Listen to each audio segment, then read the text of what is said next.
songs for ABC television. Yeah.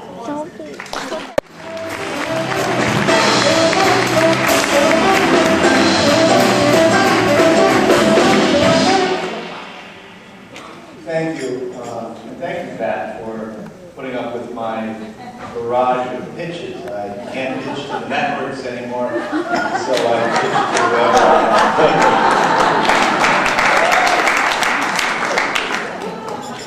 Tonight is the 25th anniversary of the Caucus dinner, but it is significant that it's not the 25th anniversary of the Caucus. It's in fact the 34th anniversary, if my math is what I hope it is.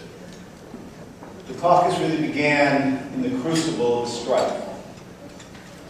It is significant that it was 1973.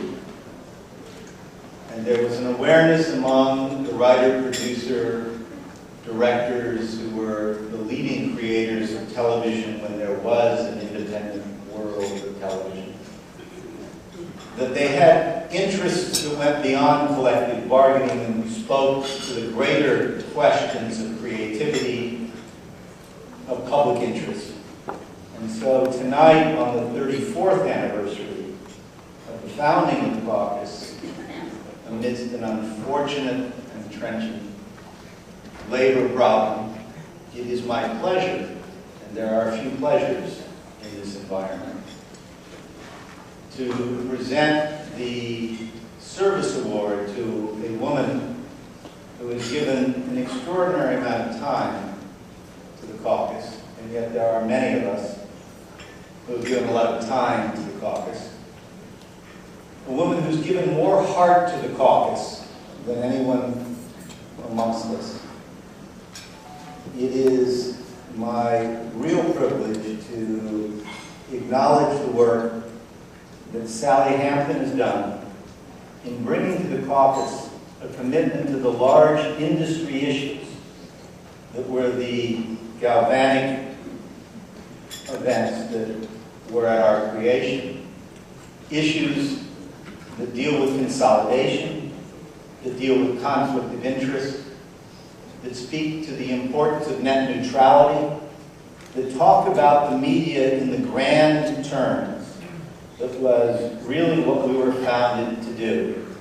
So it is with a great sense of pride, fraternity or sorority, I'm not sure which is the correct term, that I would like to introduce you to a woman who I first spent quality time with in the back seat of Vin DeBona's Bentley. As we were driving to San Diego,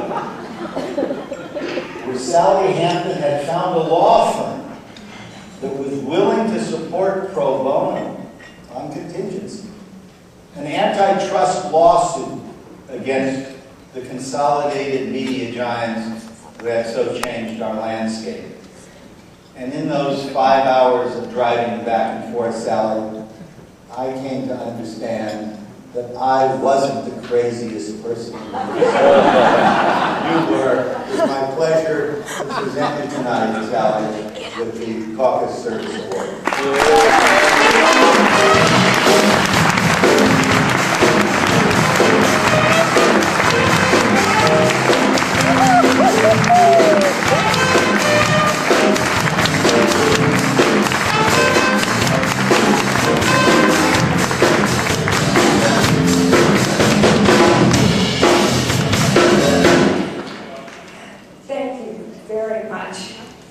This is a wonderful honor to be recognized by the caucus.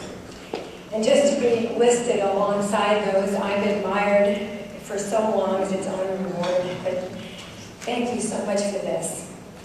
And I have to say that I have a lot of fun serving on the steering committee, and I've developed a great affection for the other members, especially our chair, Vin DeBona, whose generosity I appreciate so much. Thank you, Vin. And I'm also very happy that it's Len Hill presenting this, because Lionel Chetwynd had threatened to fly out Karl Rove or Ann Coulter. And with this in my hands, that could have gotten a little bit ugly.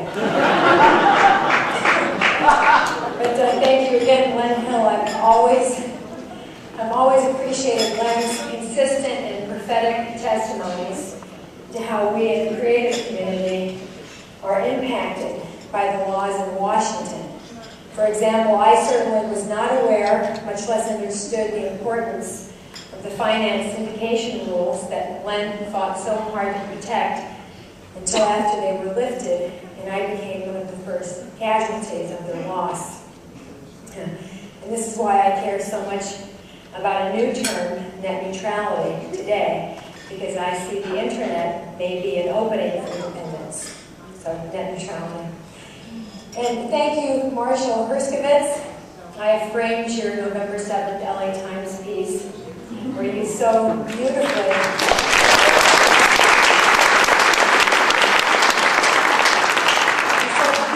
outlines the effect of media consolidation on our industry, as well as our democracy, which leads me to quote Franklin Roosevelt, who once said, "The conditions for democracy and for art are one and the same.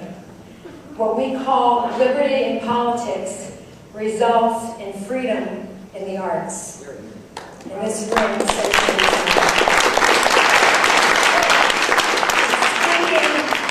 Speaking of this connection that we have with the public, there was a national public radio interview with Martin Kaplan, the director of the Norman Lear Center in 2002, where he was speaking about media issues in the TV industry that led me to the caucus. I had found that to make a living doing what I loved would be next to impossible under the current rules. But after listening to Marty, it really hit home. So I contacted Marty and I ended up venting in his office, asking, what can I do? What can we do to change this? And Marty said, join the caucus. So thank you, Marty Kaplan. And finally, thank you to the caucus and for everything the caucus stands for, especially at this critical time, for we are at a crossroads. For there will be new opportunities, but we need to work together to protect our rights as storytellers and creators. It's tragic to think that the storytellers who dropped out of the business and all of the untapped talent who will never even try. Because the circumstances of those entering our business today are far too similar to those of my grandfather, who was a sharecropper. He worked the land, but he never owned the crops that he grew, and he barely got by. So as we forge ahead into the new media world, I would like to dedicate this award to the next generation of storytellers, like the young people we saw here tonight, and to my niece, Monica, who's here with my mother, with the hopes that they will once again prosper. Thank you very much.